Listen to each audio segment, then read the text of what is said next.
It will be a long drawn process because the problem is very severe in fact. So it will be a little time consuming. We have not fixed any timeline, but we will be setting up a core group as suggested by Honorable CM to monitor whatever we have decided today, so that it's just not a talk shop but also action is taken on whatever we have discussed today.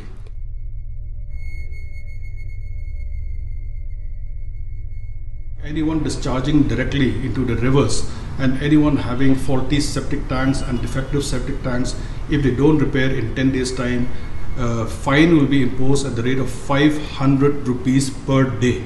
Not one time, 500 rupees per day till they seal the septic tank or they ensure that the discharge is not made directly into the water bodies.